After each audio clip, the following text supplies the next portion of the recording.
अनगढ़िया देवा कौन करे तेरी सेवा। अनगढ़िया देवा कौन करे तेरी सेवा। गढ़े देव को सब कोई पूजे नित ही लावे में सेवा। गढ़े देव को सब कोई पूजे नित ही लावे सेवा। पूरन ब्रह्म अखंडित स्वामी ताको न जाने भेवा। अनगढ़िया देवा कौन करे तेरी सेवा। 10 अवतार निरंजन कहियो सो अपना ना होई। 10 अवतार निरंजन कहियो सो अपना ना होई। यह तो अपनी करनी भोगे करता और ही कोई। अनगढ़िया देवा कौन करे तेरी सेवा। अनगढ़िया देवा कौन करे तेरी सेवा। ब्रह्मा विष्णु महेश्वर कहिए इन सिर लागी काई। ब्रह्मा विष्णु महेश्वर कहिए इन सिर लागी काई। इन्हीं भरोसे मत कोई रहियो इन्हूं मुक्ति न पाई। अनगढ़िया देवा कौन करे तेरी सेवा। अरे ब्रह्मा विष्णु महेश्वर कहिए इन सिर लागी काई। इन्हीं भरोसे मत कोई रहियो इन्हूं मुक्ति न पाई। अनगढ़िया देवा कौन करे तेरी सेवा। जोगी जति तपी सन्यासी आप में लड़िया। जोगी जति तपी सन्यासी आप में लड़िया। कहें कबीर सुनो भय साधो सब दिलक है सोई तरिया। अनगढ़िया देवा कौन करे तेरी सेवा। प्रेमी सज्जनों, कबीर साहब ने अपने इस सुंदर भजन में बड़े सुंदर तरीके से बताया है कि हे जगत के लोगों, हे संसार के लोगों, आप जो सेवा कर रहे हैं क्या उसको आप जानते भी हैं कि आप किसकी सेवा कर रहे हैं। इस संसार में मूर्ति पूजा, हवन यज्ञ, नाना प्रकार के कर्म कांड से परमात्मा प्राप्त होने वाले नहीं हैं। क्योंकि कहा मन मंदिर तन भेष कलंदर घटी तीर्थ नावा। एक शब्द मेरे प्राण बसे बहुत जन्म नहीं आवा। नानक साहब कह रहे हैं कि यह जो शरीर हमको मिला है ये बादशाह का शरीर मिला है, कलंदर का शरीर मिला है, लेकिन हम इस शरीर की कीमत को जानते नहीं, इसको पहचानते नहीं और पूरी दुनिया के आडंबर कर रहे हैं।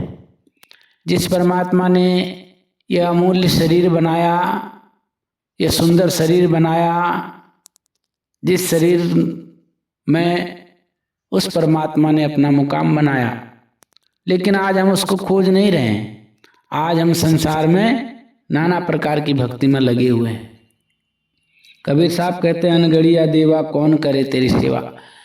गढ़ना मतलब बनाना, अनगढ़िया जिसको हम नहीं बना सकते।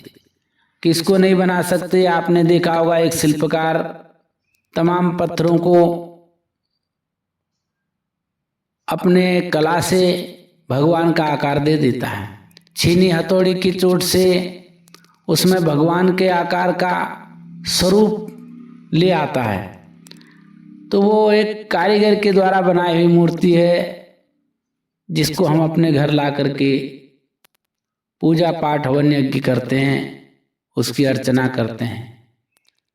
लेकिन प्रेमी सज्जनों, यह मनुष्य का शरीर किसी भी शिल्पकार की बात नहीं बना देने की, किसी भी मूर्तिकार की बात नहीं बना देने की।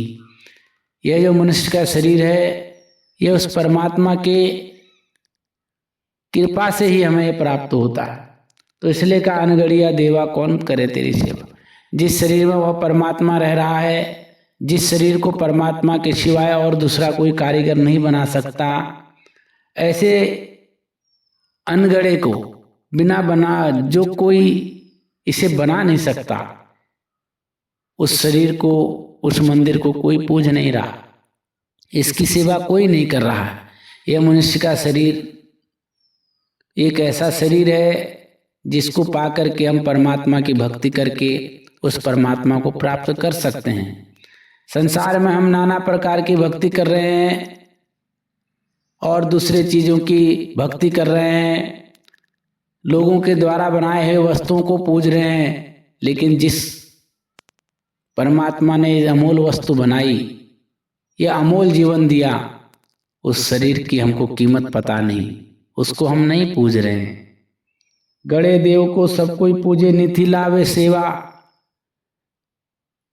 जो बनाए हुए हैं मूर्तियां, उनको हम रोज पूज रहे हैं और उनकी सेवा सुबह शाम कर रहे हैं, लेकिन का पूर्ण ब्रह्म अखंडित स्वामी ताको न जाने भेवा।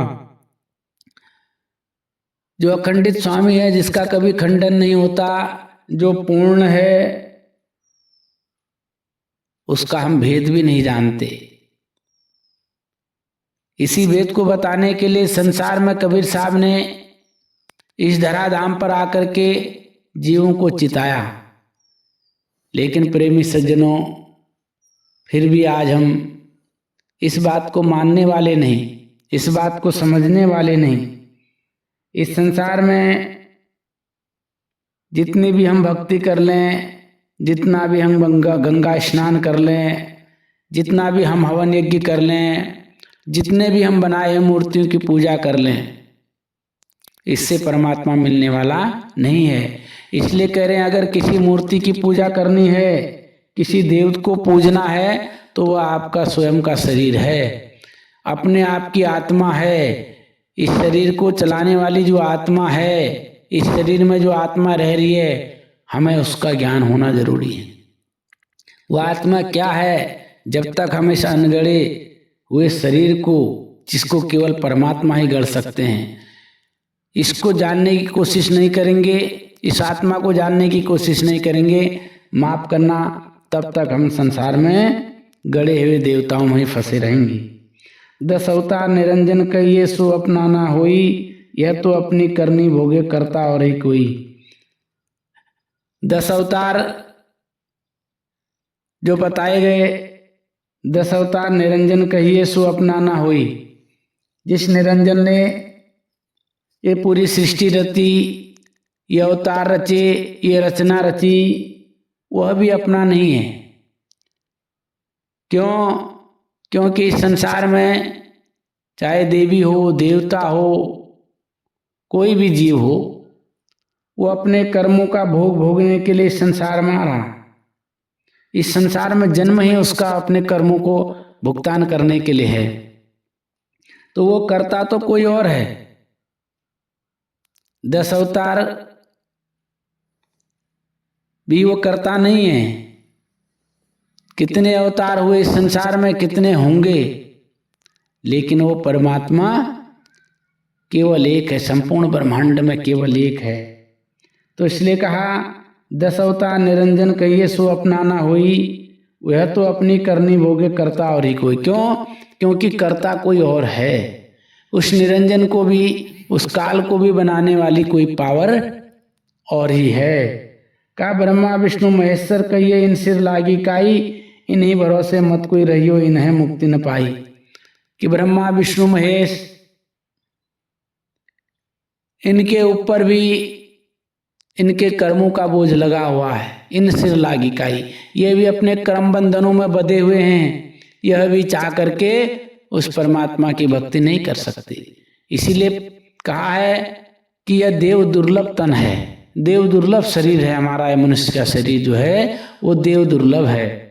इसको पाने के लिए देवता भी लालित रहते हैं। क्यों? क्योंकि मनुष्य का ही एक ऐसा शरीर है जिसको पाकर के हम परमात्मा की भक्ति कर सकते हैं। लेकिन हम इस मनुष्य को जन्म पाकर के भी, इस मनुष्य का जन्म पाकर के भी हम परमात्मा की भक्ति नहीं कर रहे हैं।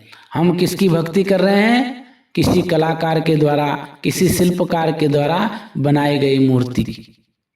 और जिस मूर्ति को परमात्मा ने स्वयं अपने हाथों से गढ़ा है, बनाया है, उसकी हमको कोई कदर नहीं है। इसलिए कह रहे हैं कि ब्रह्मा विष्णु महेश्वर कहिए इन सिर लागी काई, इन्हीं भरोसे मत कोई रहियो इन्होंने मुक्ति न पाई।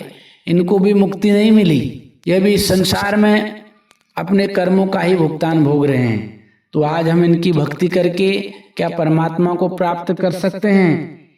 कहा जोगी जति तपी सन्यासी आप में लड़िया, कहें कबीर सुनो भाई साधु शब्द लखे सब तरिया।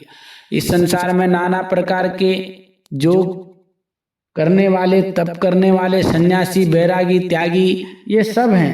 ये अपने आप को बड़ा बता रहे हैं, अपने आप में लड़ रहे हैं। कोई कहता मैं बड़ा हूँ, कोई कहता मैं बड़ा हूँ, लेकिन कहा बड़ा कौन है इनको भी पता नहीं है। इसलिए कबीर साहब कह रहे हैं तो बड़ा वो है जिसने शब्द को जान लिया, जिसने उस शब्द को पहचान लिया, जिसने उस परमात्मा को प्राप्त कर लिया। इसलिए हमें क्या करना है? इन सब गढ़े हुए मूर्तियों की पूजा ना करके उस परमात्मा के द्वारा गढ़ा हुआ या सुंदर शरीर जिसमें आत्मा रह रही है, इस आत्मा को जानना है, इस देव को जानना है। जब तक हम इस देवता को नहीं जानेंगे तब तक हमारे जीवन का कल्याण होने वाला नहीं है।